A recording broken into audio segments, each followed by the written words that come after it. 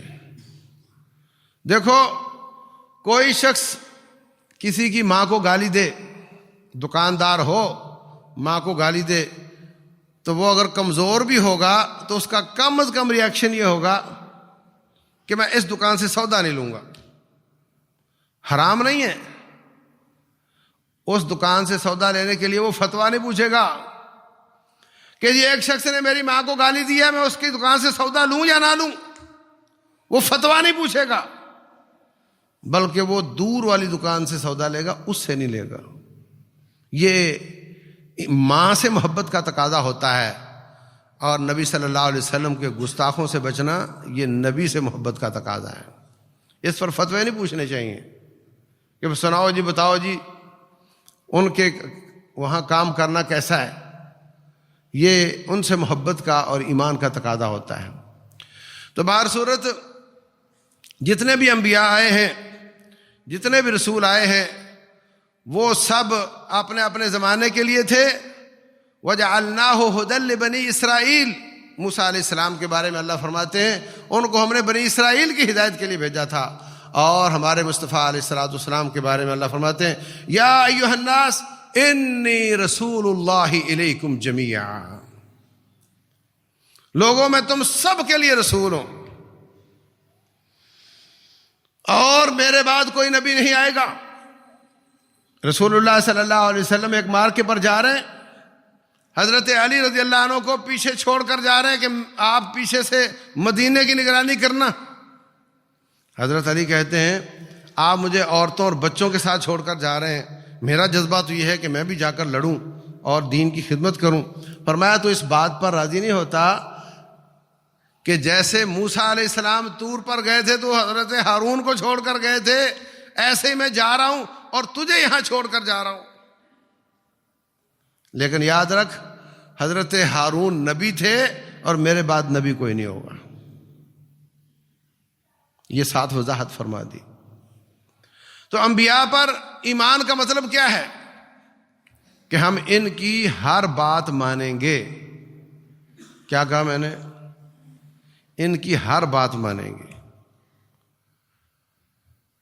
ہائے، یہ مقام کسی امتی کو حاصل نہیں ہے کہ ان کی ہم ہر بات مانیں گے۔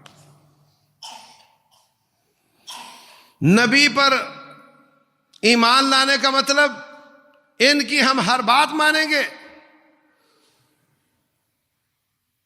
اس کا تقاضا یہ ہے کہ جو جھوٹا نبی اس کا رد کیا جائے، اور اس کا تقاضا یہ بھی ہے کہ ہم کسی امتی کو یہ مقام نہ دیں کہ اس کی ہم ہر بات مانیں گے۔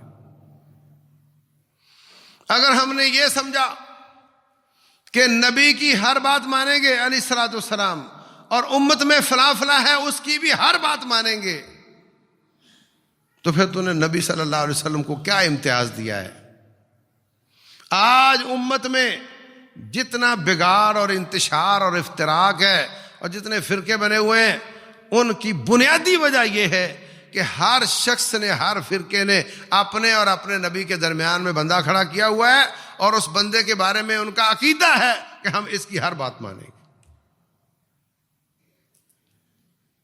اس کے نام پر فرقے۔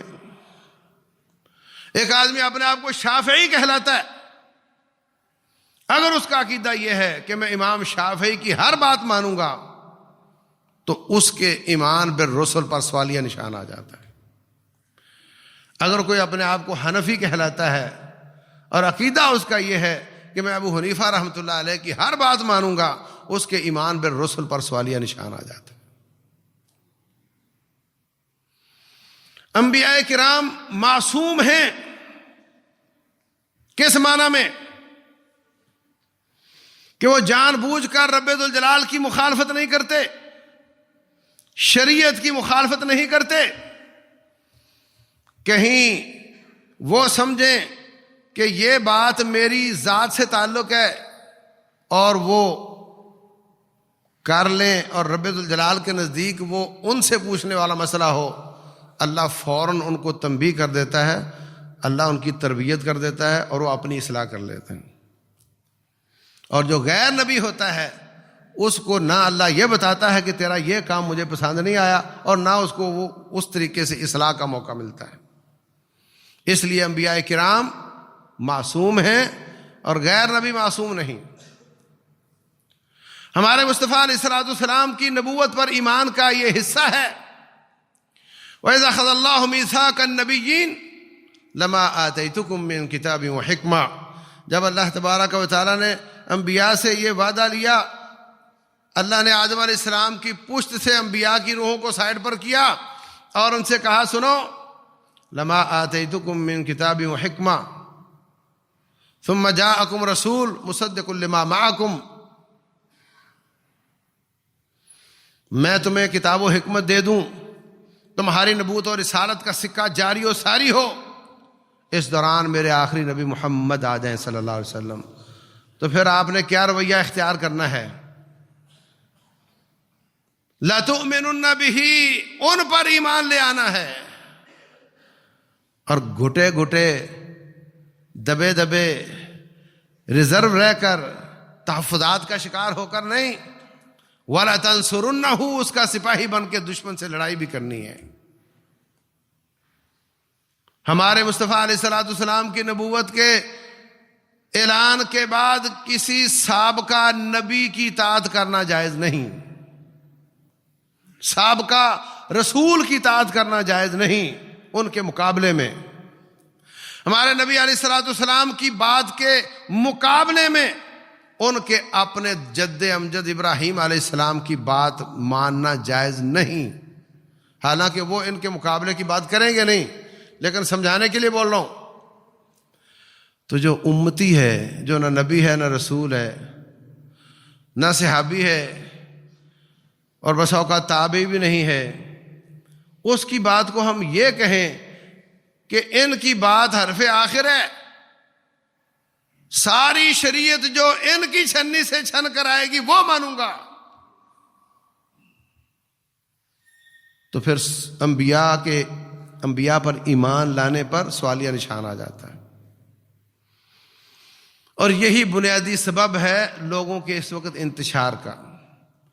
تمام لوگ اپنے اپنے امام کی بات مانتے رہے، کوئی اعتراض کی بات نہیں، لیکن کم از کم نبی صلی اللہ علیہ وسلم کو اتنا تو حق ہونا چاہیے کہ جب کسی امام کسی امتی کی بات اللہ اس کے رسول کی بات سے ٹکرا رہی ہو، وہاں اس کی چھوڑ دی جائے اور امام الانبیاء کی بات مان لی جائے۔ اگر اس لیول پر بھی آ جائے نا تو امت ایک ہو سکتی۔ ایک امام 4 رکعتیں پڑھاتا ہے، آپ اس کی اطاعت کرتے ہیں، وہ کہتا ہے نیچے ہو جاؤ، نیچے ہو جاتے ہیں، وہ کہتا ہے اٹھ جاؤ، اٹھ جاتے ہیں۔ اگر وہ 5ویں رکعت میں کھڑا ہو جائے تو بولے نہیں، اب تو امام الانبیاء کی مخالفت کر رہا ہے، اب تیری نہیں مانیں گے۔ اگر ایسے ہی ساری شریعت میں ہم کریں